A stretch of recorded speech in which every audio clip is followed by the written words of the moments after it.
Today I'm replacing the evaporator. Your evaporator is the thing that sits in your dash and gets cold when you turn the AC on. Warm air blows through one side, cold air comes out the other side. Two pipes connect it to the rest of your AC system. They go through the firewall, and to disconnect those pipes, you need to take out the battery and unbolt them.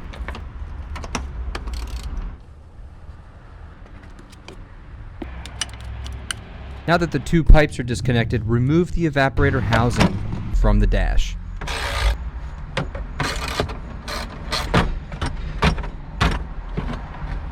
Every car's a little different here, but do what you gotta do to remove that black box in the middle.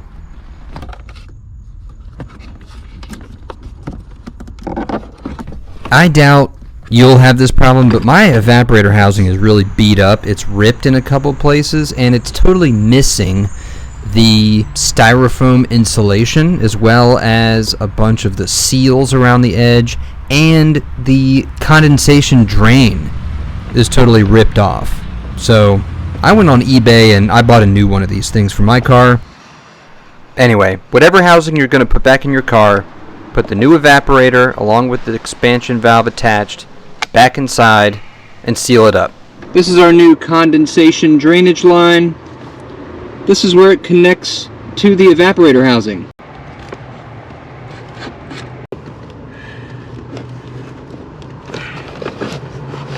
Alright, it's pressed on there.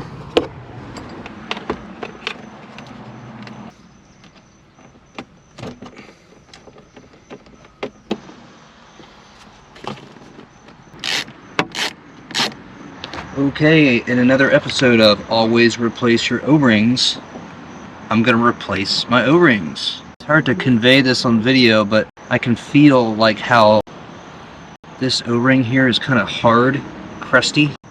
Meanwhile, this one is nice and new. Slip it on.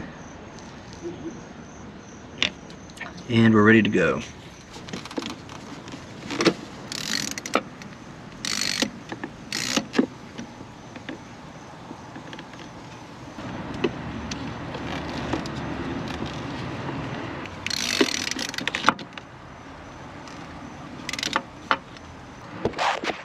Now that my AC lines are hooked back up, reinstall the battery, charge your AC system, and enjoy the cold air.